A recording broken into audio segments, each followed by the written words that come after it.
Welcome everyone to the Proven Knowledge Podcast. I'm your host, Anthony Church. I'm a music producer from Northeast Ohio. I began this weekly interview series to give you different perspectives on how to approach a career in the field from different artists, producers, engineers, and other great minds who share their stories on not only what's made them succeed, but also what has shaped them into the people that they are today. I hope you gain some real proven knowledge from the show, and that it helps elevate you in your endeavors on your own journey towards success as well. Let's get into it. Welcome everyone to episode 165 here on the Proven Knowledge Podcast. This is the Creators Series. Today I welcomed a guest out of Dayton, Ohio. His name is Mike Bankhead. Mike is a singer, songwriter, instrumentalist, and a fellow podcast host as well. I was actually happy to be featured on his show called Could Be My Aramis a few weeks back. Be sure to check out that episode. And we kind of turned the tables this week and had Mike be a guest on this show. We dove into some very interesting topics, how Mike got into music and really just taking it seriously for the last 5 or 6 years now, since around 2017, the different projects he's put out, most notably his most recent EP that dropped in June called I Am Experienced. He went into the real story behind this project, how he chose his collaborators, the meaning behind the title, and the different fan experiences that he put together, giving people a reason to invest more money into the physical CD, and also different scavenger hunts that he put together in his website as well. I thought that was very cool. And he talked about, switching his mindset as far as, wanting to work more on things that give him purpose and real meaning in life, as opposed to, what he used to do in his corporate job, and really just, wanting to continue on this path of creativity. And I think Mike has a lot of creative energy inside of him, and you can just tell in him describing his project and describing his process, what music has meant to him, and the people that he's been able to reach with it. So I really am looking forward to connecting with Mike in the future. I'm glad that we were able to get in touch, and I hope you guys enjoy this one as always. So without further ado, let's get into it. All right, so welcome everyone to episode 165 here on the Proven Knowledge Podcast. This is the Creators Series. Today I have a guest out of Dayton, Ohio. I was actually just on his podcast a few weeks back, so we're already kind of familiar with one another, like we were just talking about. And I'm very excited to have this guy here. He's an artist, podcaster, songwriter, does a lot of cool things. Everyone, please welcome Mike Bankhead to the show. How you doing, man? Always tired, but yeah, this is gonna be fun. Yeah, I'll try not to keep you too long, so I'll let you. You got as long as you want. I make time for interesting people, and you are interesting people. Well, I appreciate that, man. And like I said, we connected on your show a few weeks back, and I'm still grateful to be able to be on your show, and I'm happy to have you here, man. So to start off every episode, we have the guest give some background. How did you get into music? How long have you been doing it? Just some basic info for those that might not know you and what you do. If you go back far enough, it's because there was music playing in my house when I was a kid. And I think all of us have the experience of there's that time in your teenage years where there's nothing in your life more important than the music you've discovered, because it speaks to you in a certain way. And so I don't think that part of my discovering music makes me unique.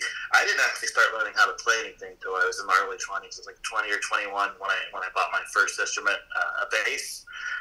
Learned how to play it, and have been writing songs a long time, but it took me until I was almost 40 before I got the courage to actually record my songs, before I thought that they might be good enough for other people to hear. So since 2017, you could say I'm officially a professional since then, because I do sell my CDs for money.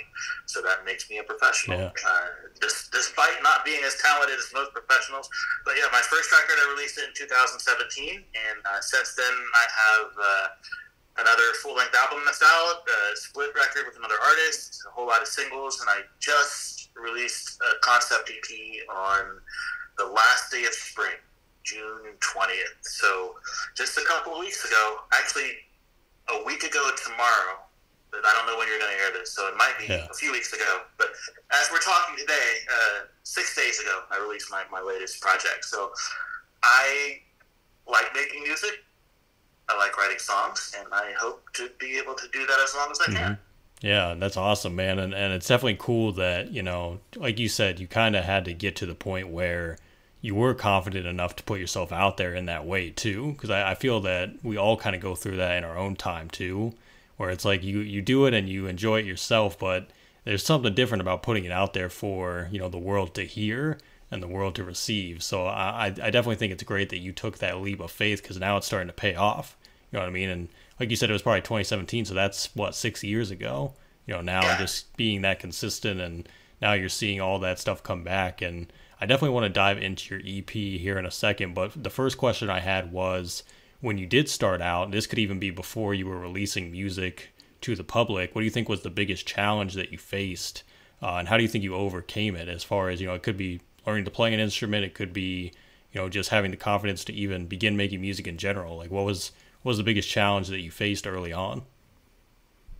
I think the biggest challenge is my limited skill set. So to explain that, I always loved the bass, and I do not regret having picked that as an instrument, because, you know, when you're rolling in the car, that's what you always turn up, right? You know, that's what drives the bus in my chosen genre, but in a whole lot of genres, it's what you really feel in a song. But my chosen genre, guitar, is usually the instrument that most people use to compose and most people write on. And the kind of songs that I was writing when I started out were best expressed through guitar composition. So writing guitar music when that's not an instrument you play was a challenge. And just the learning curve that comes with knowing where I wanted to go musically, but not having the skill set to get there. It meant that I had to spend a lot of time studying and learning and teaching myself things, because, and part of it is just that's the way that my brain works. I am not one of those people that can just hear something and then go imitate it. Especially when it comes to music, I need to know why things work. And again, there's a lot of talented folks that don't have this particular problem, but that's the way that my brain works, is I need to know the why behind things. So I wasn't satisfied with knowing, all right, here are these 4 or 5 chords and I can make a song. Well, why do those chords work one another, right? Why is it that we perceive certain sounds as happier, certain sounds as sadder, based on the Western music canon that we've all grown up in, right? We're conditioned to hear certain sounds and certain chords as happier than other certain sounds and certain chords. Why is that? So learning about how music functioned was something that I had to do for myself in order to get to a point where I was okay with the quality level of the things I was composing. You know, all of us musicians were fans first, right? Yeah. And when we start out, like, we know what we want our music to sound like because we know what the music we like sounds like. And when you first start, your songs are not going to be that good. They're just not, because it requires time and practice, and you got to build your craft. So when you make something, and speaking for myself, I make something and I know where I want it to go, and it doesn't sound, after it's done, like what I heard in my head, it doesn't sound like my favorite artist. Well, that just shows that you have more work to do. Right? Acquiring more tools, acquiring more experience and more knowledge in order to be able to produce the art that I wanted to make, and that took a while. Yeah. The term I've always heard is building your tool belt, and you can really build your tool belt at any time too. And I think that's the beauty of any type of art in general, is that you could be 70 years old and just jump right in, and you might not have ever done it your whole life, and you can figure out how to do it. You know what I mean? It's just like you said, it's kind of just figuring out the way that works best for you to learn. And thanks to, you know, YouTube, thanks to even having, like, if you had a mentor, or there's just so many different ways to learn these things and, like, figure it out, even if you're just by yourself, just finding that way to persevere and get through it. And I think, definitely building your tool belt, that's like a super big thing. That's a big thing in really any type of career path too. It's just kind of evolving with the times and figuring out different ways to continue to grow every single day. And I knew that guitar was a big part of your repertoire because it's part of your logo as well. Like, you got the guitar there with the logo and things like that. So I knew that was super important to you. And this kind of segues great into the next question. Like I said, diving into this new project, because the project is called I Am Experienced. So like, does that kind of go hand in hand with, you know, the journey you've been on, as far as you've been there, you've kind of learned these things now, and maybe it's easier to apply them? Like, what kind of went into this full project, the concept behind it, the music itself? Just kind of break it down for us. First, the title of the project is kind of a play on words. First, it's a nod to Jimi Hendrix. His debut album was called "Are You Experienced?" ? Jimi Hendrix, titan in the world of rock and roll, revolutionized the way that guitar is played, revolutionized the way that guitar was heard as a pop music instrument, because at that time, certain styles of rock and roll were popular music. And there were a lot of people that had never known that a guitar could make the sounds that he was making with them at that time. He also, because of the racism in the music industry, had to make that record in England, and was not allowed really to pursue the music he wanted to make here in the United States at first, because of the way the music industry would put black people in a specific genre box. And he went to England, he made that record, and then after that he got, obviously, some mainstream acceptance, and you're not going to find a whole lot of guitarists these days that won't list him as an influence on your playing style. So part of that is acknowledging, as a black person who does rock music, acknowledging someone that came before me in that genre and is just a giant in rock music. The other part of it is the subject matter of all the songs are about black experiences told from my first person point of view. And that is a new thing for me as far as doing all the songs in my voice on a record. I mean, you probably know this, Anthony. As a songwriter, we can step into a lot of personas to make our art, right? Mm-hmm. And sometimes we'll write about things that didn't personally happen to us. We'll write about things in the voice of another person. We'll even make up fictional stories. Like, I could never write a book, but I might be able to write a 3.5 minute song that's a fiction. You know, my ability to plot doesn't last that long. But this is the first project, like for EP or album. This is the first thing I've done with everything on this project. Is my voice, my feelings. I'm being really honest and open, and I'm talking about my experiences. So that's the second. The second half of the meeting behind I Am Experienced. So first, it's an answer to Jimmy's question, are you experienced? Well, yes, I am. And second, I'm telling you in the title that these are things that I think and feel. Your mileage, as they say, your mileage might vary. As you listen to these songs, you might not think, not you personally, Anthony, but the general you of the audience might not think and feel things the same way, and that's okay. I'm not telling you what you have to do or think. I'm just saying that these are my feelings. So what led to these songs coming together, some of them had been around a while, or some of them I've had pieces of around a while. And when the pandemic first started, shortly after, we were all stuck at home and such, and there were just various incidents on television of black folks getting killed by the police in public settings, sometimes not so public settings, like people busting up into somebody's house and shooting them in their own bed, that kind of thing. And it seemed like there were a couple of those incidents that got nationwide media coverage after another. And you watch those things on television, and at least for me, I couldn't help but the effect of it. I look at someone like George Floyd, and well, that guy looks like me, right? That could have been me or a family member or a friend. And those feelings of helplessness and the sadness and the anger, I'm a songwriter. The way I deal with that is to write about it, right? So I noticed I was writing more and more songs just about the feeling of sadness that comes from the way that black people are treated in the United States. And instead of spreading them across multiple projects, I was like, all right, I have some material that is following in the same theme. Let's just put them all on the same EP. We'll make it a concept album. We'll say what we need to say, and then I can release that, and then I'll move on and write other stuff. Mm-hmm. So I'm not going to say that I'll never go back to the subject matter again, but maybe not to me, because I felt like this was a way for me to express my feelings about it, and I've done that. Mm-hmm.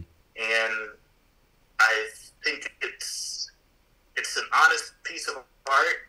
As far as, like, I can't honestly say that any of the songs in themselves are the best songs I've written, but as a cohesive artistic statement where the entire project has a message, this is the best art I've ever made as a cohesive statement. The aesthetic, every song on the record is a different genre. Even the two hidden songs, so just between you and me, Anthony, on the CD version, I'm leaning into that 90s technology. I have songs that are hidden on the CD that are not going to go on streaming. Like, so if you stream it, fine. I want you to stream it. Go listen to it for free. But you get, if you decide to buy the CD, you get extra songs. There's also additional music in between, hidden in between each song on the CD, which is, again, something that was always fun for me to find on my CDs when I listened to them as a child and as a teenager, and I wanted to incorporate.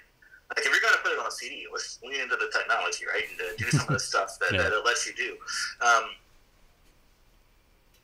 So on each of the 6 songs on streaming or 8 songs on CD, they're all in different musical genres, which was an interesting challenge. But it was fun. It's always nice to push yourself to artistic places that you might not have thought that you could go. Mm-hmm. All of the people who collaborated on this project, all of the artists are Black creatives, so all the musicians are Black. The engineer who recorded the record, producer, art director, the mastering engineer. And my reasoning behind that is, so, like, Anthony, I can tell you a story about something that happened to me, or you can see something on TV, and as a decent human being, you'll say that's horrible. But what you will not say is that could have been me. Mm. And so I wanted people on this project that would just relate to the subject matter on a more personal level. Mm-hmm. And I think that having Black creatives on this project, Black musicians especially, like, they really got the message on a more personal level. And I think that the commitment and buy-in I got from everybody made the project turn out better and more emotionally impactful than otherwise it would have. So I think that was I feel validated of that particular artistic decision. Mm-hmm. So, yeah, I think I'm proud of it. It's a piece of art I stand behind. I think the folks that helped me did very good work. And like I always say when I talk about the records I make, I like to be the least talented musician on any project that I am making, because I think that if you go get really talented help, it'll just end up sounding really good. So I am proud to say that I am the least talented musician on my own record, as per usual, and I hope that people go out and listen to it. Yeah. Hey, hope you're enjoying the episode so far. I just wanted to take a quick minute out to let you know how you can become a monthly supporter of the show. So if you click on the show description in your podcast platform, you'll see the words support this podcast toward the bottom, and you can follow that link to sign up. You have the options of donating $1, $5, or $10 a month, and that'll be used towards making the show a better experience for you as the listener.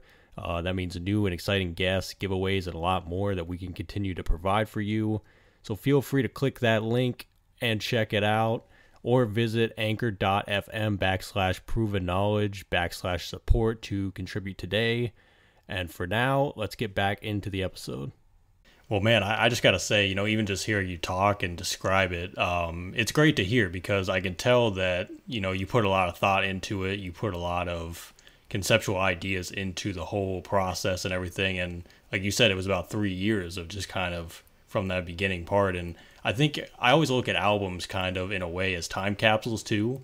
And it sounds like for this moment, this was a time capsule too. So that way this, it's very impactful music and it'll live on. Like you said, you even got experimental with the genres and things like that. And the people you had involved, I think that's awesome too. And obviously we talked about like Mariah J, local Dayton artist, someone that we both know involved in it. Like, I think it's just great when you have people like that they see your vision too, you know what I mean? And they kind of meet you in that middle part. And I agree with that 100%, where, once you have those talented individuals involved, like, you could take it so far yourself as a solo individual. When you have other people, it's like, it's insane where it can go. So Yeah. I think that's exactly what happened here. And I could just tell, like I said, just hearing you talk with passion about this project, that it means a lot to you as well. And I was going to say that, I think having the 2 bonus songs, that gives people reason to buy the CD right there. You know That what I was mean? the plan. Yeah. So. So. I understand that these things cost money, and I think if you're going to ask somebody to spend money, you should think about what you can give them to make it worth it, right? Because as artists, a lot of us are actually afraid to ask. It's okay to ask somebody to spend money on your project. It costs money to make, so it's okay to sell it. We're independent business people. You can ask, but then you have to be prepared for somebody to say no. All right, so what can I do as an artist? I try to ask myself to make it more likely that someone will say yes. What can I give the listener, right, that makes it a different experience for them to listen to it, to get a CD, than it is to listen to it on streaming? And what can I give them that will offset the problem of a lot of people in the generations younger than me don't even have CD players? And even people my age, a lot of them might have gotten rid of their CD players. So that's the other thing I have to deal with, right? As a business person or artist. So what I decided to do, and this is the thing, one of the things I try to do at all my projects is I ask myself, if 16-year-old me went to the record store and bought this, would he have thought it was cool, right? So I put like a booklet in there, and I Am Experience, the CD version. It's a 16-page booklet with all the lyrics, the liner notes, and there's essays to put the lyrics in the context. I commission writers, all Black writers, send them the songs and the records, said, write me some thoughts on how this affects you. Because I didn't want my voice to be the only one telling stories here, right? So the 16-page booklet with the lyrics and the essays, you get that in the CD. So like when teenage me would buy the CD, put it in the CD player, and then listen to it with the book in my hands, right? Reading along and thinking about the lyrics and anything that the artist wanted to say. So I wanted to give other people that experience. So that is something you get with the CD. I also built, this took a couple of weeks, I built a hidden website with all of the music. You can download WAV files for all the music for folks that don't have CD players, right? The key to get to the hidden website's in the liner notes. You got to scan a QR code. There's a password in there too. So if you buy the CD, you get to this website and you get all of the songs, even the hidden ones. I put my original demos when I first wrote every song, and that's for music nerds that want to know how does a song grow from the time you first came up with it to its finished studio project. So if somebody's interested in that, you'll be able to see that or hear that by listening to my really terrible home demos of me playing these songs on this electric piano right here. The liner notes are only so big, so some of the essays I had to cut a paragraph or two out so they fit. All of those are on the website in full length. There are also a lot of videos of us in the studio doing the work. So if anyone was curious as to, well, what is it like building a song in the studio from zero to finished song? A couple of those songs, the entire process is there, documented on videos that nobody else is going to get a chance to see. And I thought, well, that should make it worth people's while to spend the extra money on the CD.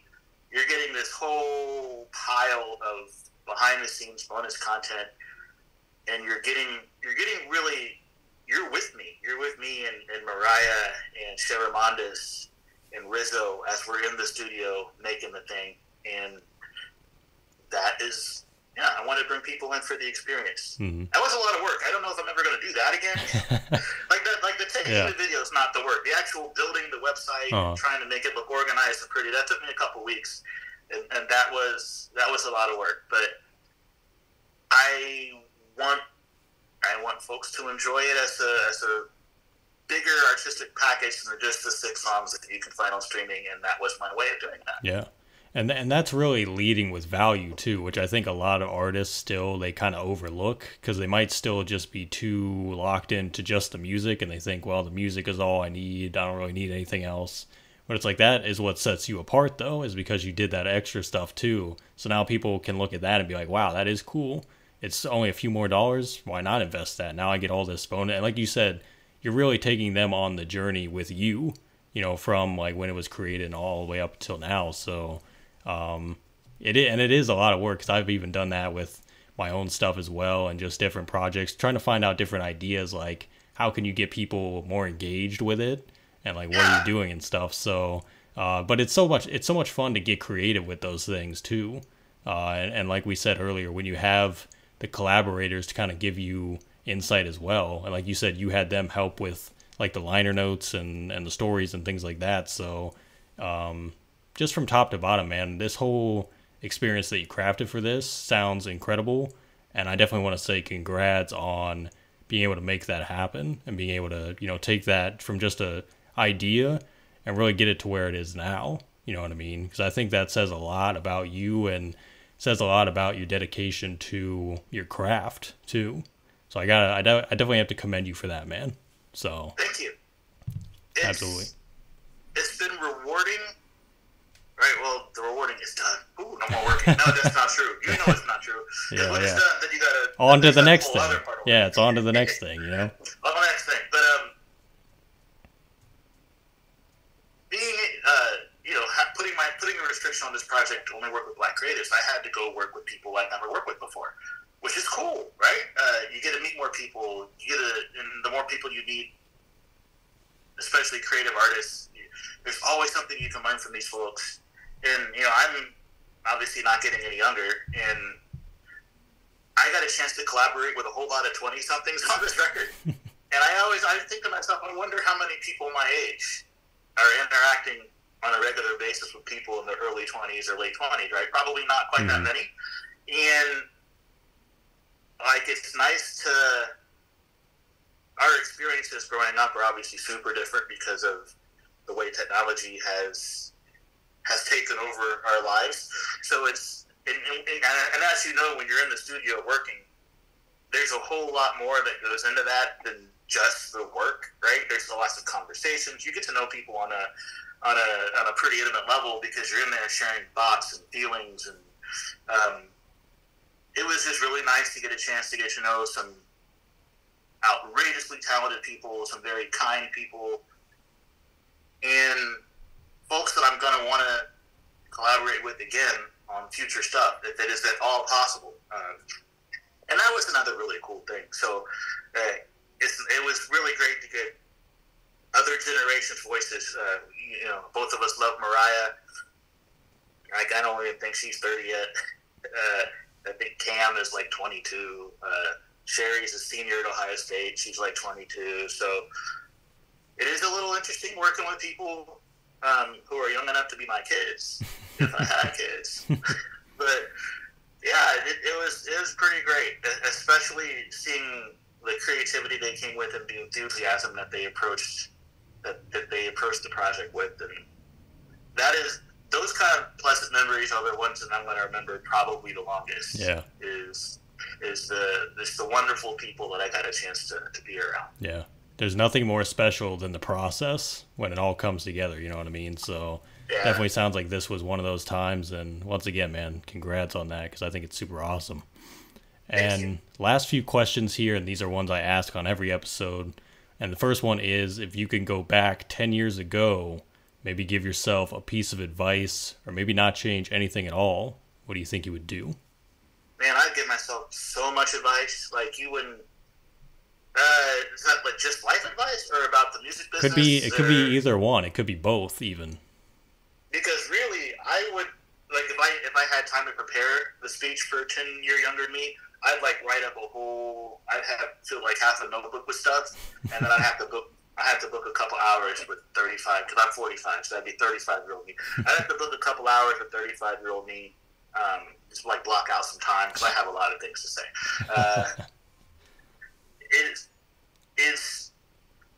I mean, I guess part of it is good that, you know, we never stop learning as people. I think if you stop learning, that's probably not a good thing. But it's also scary to think that, you know, 35, you're pretty grown, and there's just a whole lot of stuff I did not know.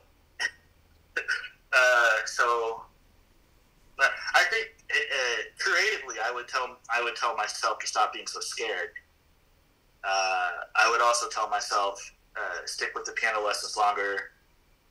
Don't wait so long to find a vocal coach. Don't be afraid to ask people for help. Take better care of your mental health. Actually, I would go tell 35-year-old me, you are anxious and depressed. Get that fixed now, because I didn't know about it then. And maybe if I had started to address some of my mental health problems earlier, I wouldn't be quite as fragile as I am now. So that'd be an important one. Like, dude, you have issues. Go get some help. So many things. How about you? Does anyone ever throw that question back at you? The 10 years question? I always kind of just say, it happens how it happens. You know what I mean? Like, I kind of look back. I definitely didn't have work ethic back then. That's for sure. I think I've been able to develop that just from doing music. And other than that, I think I was just too young to really be committed to anything for real. And it took, like, really finding myself and finding my passion to get there. And now I feel like I'm in a good spot to where it's a lot easier now. And I'm definitely grateful that I found it when I did, because I feel like you can find it at any time, but I'm glad I found it, still pretty early.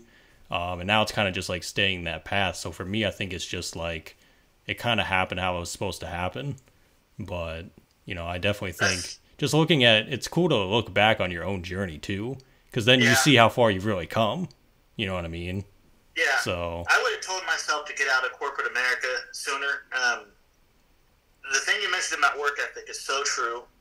And like for me, I'm one of those type A personalities, wound real tight. So I never had a problem doing work if I thought it was worth doing. My problem was working too hard on things that didn't matter. And the younger version of me works way too hard in the corporate world. And it took me too long to realize that corporations don't care about us as people, and that you are never gonna recoup the investment of all the time, all of your personal time that you give them. Because I was one of those dudes that worked 50, 60-hour weeks, and because look, if I think it's worth doing and I believe it, I'm all in. And I would like to go tell myself to chill on that and put that work ethic to something more like what I'm doing now, right? But it's good that you found out that you have to work. You have to be willing to put the work in early, because this is something I truly believe. Like, I am not really all that talented, but I think I work harder than a lot of, I'm not going to say everyone, but I do work harder than a lot of other people doing music. And I think that being willing to put the work in can make up for some talent deficiencies. Yeah, I definitely, not all of them. Yeah, right? I definitely feel the same way about that as well. And I definitely agree, because when you find that fulfillment and the passion for it, that's what's going to make you keep going. If you don't have it, then you can work all you want, but you're going to hate every day. You know what I mean? For the most part. So I think what causes you to continue to want to work is the joy, like keeping the joy involved in it. So I think that's super awesome. And if we flip that then and we say 10 years from now, where do you think you envision yourself in life, music, everything? I've never even thought about that. In music, I would like to think that I have another 4 or 5 records out, because I have so many ideas, Anthony, and just finding the time and the budget to get them executed is the challenge. But I got a lot of music in me, and I really want to get it out of here and into the ears of whoever is willing to listen. And it's not all the same style of music, and it's not all the same, like, some of it's weird, and there's a whole lot of genres that I really kind of want to play in, and it's just a matter of time and budget, being able to get that executed. In life, I hope that I will have been able to spend more time with people in my life who are important to me than I might have been able to spend when I was working at that corporate job way too much. My non-music gig, I'm able to do that as a work from home thing, and I have control of my schedule. So I'm hoping that perhaps this frees up time for me to be able to spend more time with the people that make life worth living. Yeah, man, absolutely. And I think it's just letting those things fall into place, as they come too. So I'm sure that's all going to fall how it should, man. So, and do you have any final words of wisdom today for the listeners? Man, I ain't got no wisdom, and that's funny, because your podcast is called Proven Knowledge. You dropped a lot of wisdom today, man. You got to give yourself a little credit. Yeah, I don't know that I have a whole lot of proven with knowledge. I will say that I'd love to do a collaboration with you because your style of music is so different from mine, and so is your process. I think I would learn. I think it would be a very educational learning experience for us to do music. And since we live in the same state, like I could drive over there and just hang out in your studio. I was gonna say. I haven't even been to Dayton yet. I gotta make it there. So it's one of the only places I really haven't been to, but I know people from there. So, man, I definitely be down for that. Keep you in the loop on the musical goings on here. We do have a lot of interesting things to do musically that to attend as a guest are wonderful events. But man, like wisdom for strangers. Man, I got nothing. I am not remotely wise. I will tell you that I went to a religious convention this past weekend about patience, and I heard a lot of really good reminders about trying to be, if I'm going to say it in a more secular way, but just trying to be more chill, which is hard for me personally. But if you think about it, being patient generally doesn't lead to bad things, right? It's like rushing, not doing your due diligence, skipping steps, getting angry really fast, like things that when we as human beings are not patient usually lead to bad stuff. So I guess I would say I'll pay it forward, and I was just given a lot of reminders to try to be more patient in my life. Be patient with people. Yeah. With oneself, because we're all messed up on our own way. So I guess sometimes I need to not expect so much out of myself. Be patient with the people who you love in your life, because you don't want to break or ruin relationships, and ain't nobody perfect. Be patient with strangers, especially since we live in Ohio and this is an open carry state. And if someone is having a bad day and you make it worse, they might shoot you. That's a little tongue-in-cheek, but it's really also kind of true. We just, don't be a jerk, I guess. Just got to take it one day at a time and enjoy every single day. That's really the biggest thing. That's very cliche, but it's true. Yeah, you got to, man. And Mike, man, that's all I have for you, man. But once again, I want to say, thanks for letting me on your show earlier this month. Glad I could have you on this show, and we're definitely going to stay in touch, man. Congrats on the project. Absolutely. Congrats on everything you got going, and we'll do this again soon, I'm sure of it. I hope so, Anthony. Thank you very much. I appreciate your time. Thanks, everyone, for listening. That was episode 165. We'll be back this time next week. As always, hit the support button on your podcast streaming platform if you'd like to send any funds. And feel free to leave us that 5-star rating if you enjoyed today's episode. We'll see you then. Thanks, everyone.